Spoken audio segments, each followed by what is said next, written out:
नमस्कार। अगर आप सोचते हैं कि दुनिया की सबसे ताकतवर टेबल पर सिर्फ 5 देशों की ही चलती है, तो अब वक्त आ गया है नजरिया बदलने का। ब्राजील के रियो डी जेनेरियो में हुए ब्रिक्स समिट 2025 में एक बार फिर से देखा गया कि वैश्विक राजनीति का रंग रूप बदल रहा है और इस बदलाव के केंद्र में है वीटो पावर और यूनाइटेड नेशन सिक्योरिटी काउंसिल की स्थायी सदस्यता की जंग।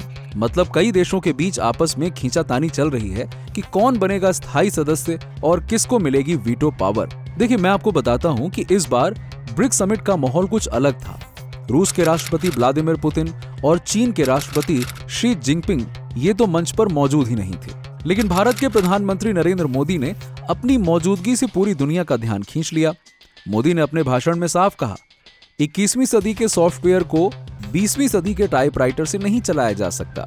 अब यहाँ पे उनका इशारा साफ था कि आज जब आर्टिफिशियल इंटेलिजेंस और डिजिटल टेक्नोलॉजी हर हफ्ते बदल रही है, तो फिर 80 साल पुरानी व्यवस्था से दुनिया को कैसे चलाया जाए।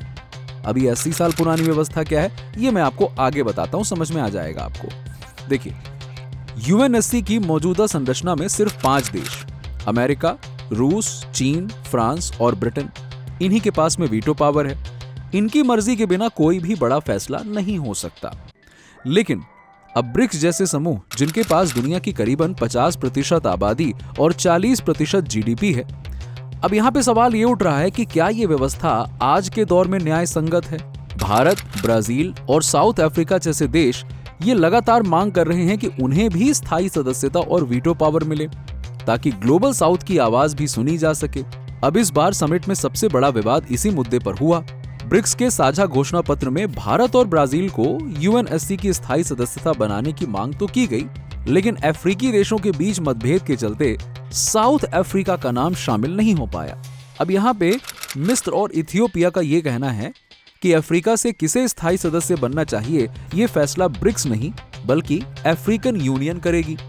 यानी कि अफ्रीकी महाद्वीप के भीतर ही अब इस सीट के लिए होड़ मच गई है। साउथ अफ्रीका, मिस्र और इथियोपिया तीनों ब्रिक्स के सदस्य हैं, लेकिन अब यूएनएससी की कुर्सी के लिए आपस में भिड़ गए हैं। यहां भारत की रणनीति और कूटनीति दोनों की परीक्षा थी कि भारत कैसे रिएक्ट करता है। तो प्रधानमंत्री नरेंद्र मोदी ने मंच से कहा कि ग्लोबल साउथ अक्सर दोहरे मानदंडों का शिकार रहा है, चाहे वो विकास हो, संसाधनों का बंटवारा हो या सुरक्षा का सवाल। मोदी ने कहा, WTO, IMF, वर्ल्ड बैंक जैसे संस्थानों में भी सुधार की मांग हो, और साथ ही आगे कहा, अगर संस्थाएं 80 साल तक बिना किसी बदलाव के चलती रहीं, तो ऐसे में ये बिल्कुल ऐसे मोबाइल फोन की तरह हैं जिसमें सिम कार्ड तो है लेकिन नेटवर्क नहीं है। भारत के लिए ये समिट कई मायनों में अहम रही। मोदी ने के मुद्दे पर भी ब्रिक्स को एकजुट किया और दोहरे मापदंडों की आलोचना की। उन्होंने कहा कि पीड़ित और समर्थक एक तराजू पर नहीं तौले जा सकते। मदद करने वालों पर सख्त प्रतिबंध जरूरी है। इस मुद्दे पर भी चीन की दोहरी भूमिका नजर आई। ब्रिक्स में चीन ने की निंदा तो की, लेकिन पाकिस्तान को साथ ही साथ बचाने की कोशिश भी जारी रखी। अब अगर बात करें अमेरिका और पश्चिमी देशों की, तो डोनाल्ड ट्रंप ने तो साफ धमकी दे दी है कि जो भी देश ब्रिक्स के साथ खुलकर खड़ा होगा, उस पर 10% अतिरिक्त टैरिफ लगाया जाएगा। पश्चिमी देशों को डर है कि अगर भारत, ब्राजील और चीन जैसे देश वीटो पावर के साथ यूएनएससी में आ गए, तो उनका दशकों पुराना दबदबा खत्म हो जाएगा। और यही वजह है कि यूएनएससी में सुधार की मांग को लगातार टाला जा रहा है। ब्रिक्स का विस्तार भी इसी बहस को और पेचीदा बना रहा है। अब समूह में 11 देश हैं, जिनमें से कई अफ्रीकी, पश्चिमी एशियाई और दक्षिणी अमेरिकी हैं। लेकिन जितने ज्यादा देश, उतनी ज्यादा राय और उतनी ही ज्यादा तकरार। मिस्र और इथियोपिया के विरोध के चलते इस बार ब्रिक्स की जॉइंट स्टेटमेंट में सिर्फ भारत और ब्राजील के नाम का समर्थन किया गया। साउथ अफ्रीका को बाहर रखना पड़ा, क्योंकि अफ्रीकी यूनियन के भीतर ही सहमति नहीं बन पाई कि किस देश को अंदर रखा जाए। तो कुल मिलाकर इस पूरे घटनाक्रम में भारत की कूटनीति चमकी है। मोदी ने मंच से न सिर्फ भारत की बात रखी, बल्कि ग्लोबल साउथ की आवाज भी बुलंद की।